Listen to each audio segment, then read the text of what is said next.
Om Swastiastu. Perkenalkan, nama saya Gede Anggrek Bujayanta, absen 6 dari kelas 11 MIPA 1. Di sini saya akan mempraktikkan fluida statis dengan alat dan bahan. Yang pertama ada 3 buah telur, yang kedua ada 3 buah gelas yang berisi air, terus yang ketiga ada kertas lebar yang berisi tanda gelas pertama, gelas kedua, dan gelas ketiga, dan yang terakhir ada garam dan sendok. Dan di sini saya akan menjelaskan langkah percobaannya. Pertama-tama, siapkan 3 gelas dan isi dengan air. Isi label gelas pertama, gelas kedua, dan gelas ketiga. Gelas yang berisi air dan kertas lebar yang berisi tanda gelas pertama, gelas kedua, dan gelas ketiga. Yang kedua, kemudian masukkan telur masing-masing ke dalam gelas. Kita masukkan telur ke dalam gelas.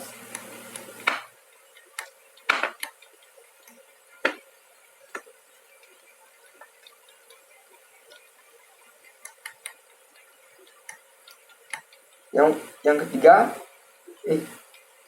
pada masing-masing gelas, posisi pertama yaitu telur di dalam gelas berada pada posisi tenggelam. Dan langkah selanjutnya, lakukan hanya untuk gelas kedua. Tambahkan 1 sendok garam ke dalam air dan lalu larutkan pelan-pelan. Tambahkan lagi 1 sendok garam dan larutkan. Demikian seterusnya sampai posisi telur mulai berubah. Tuangkan garam pada gelas kedua.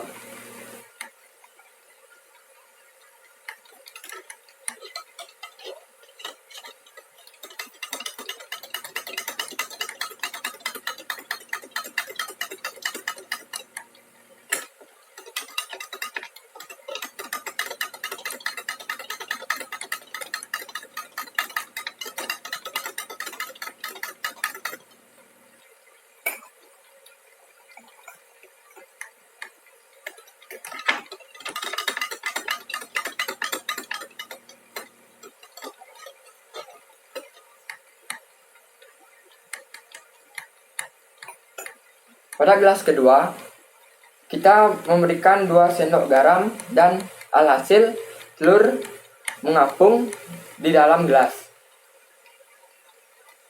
Lalu,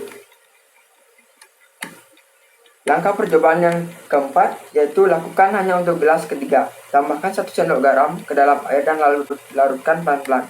Tambahkan lagi 1 sendok garam dan lalu larutkan. Demikian seterusnya sampai posisi telur mulai berubah. Kita tambahkan garam ke gelas ketiga sampai posisi telur benar-benar berubah.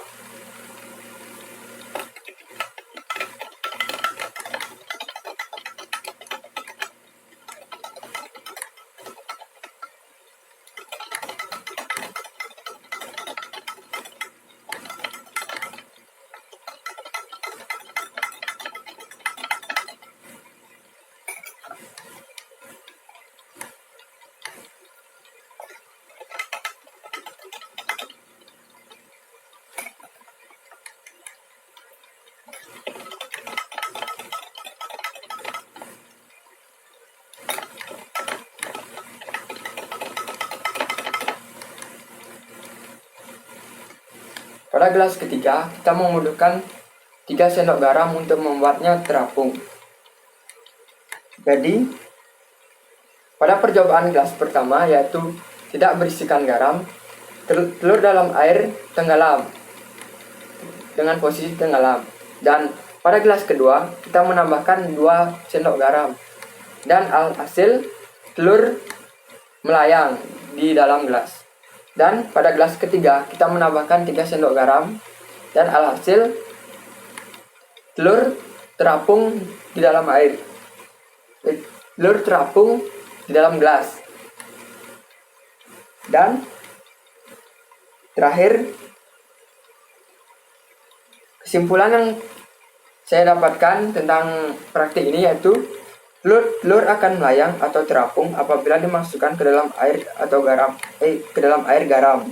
karena massa jenis air yang sebelumnya lebih kecil daripada massa jenis telur, dan massa jenis telur akan bertambah apabila dicampurkan dengan garam ke dalam air.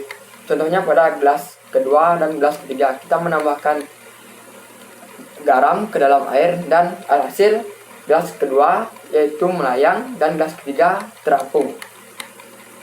Hal-hal positif yang saya pelajari tentang perilaku fluidisitas ini yaitu kita bisa tahu bagaimana telur di dalam air yang berisi garam dan tidak berisi garam. Sekian dari saya, sekian terima kasih. Om Santi Santi Santi Om.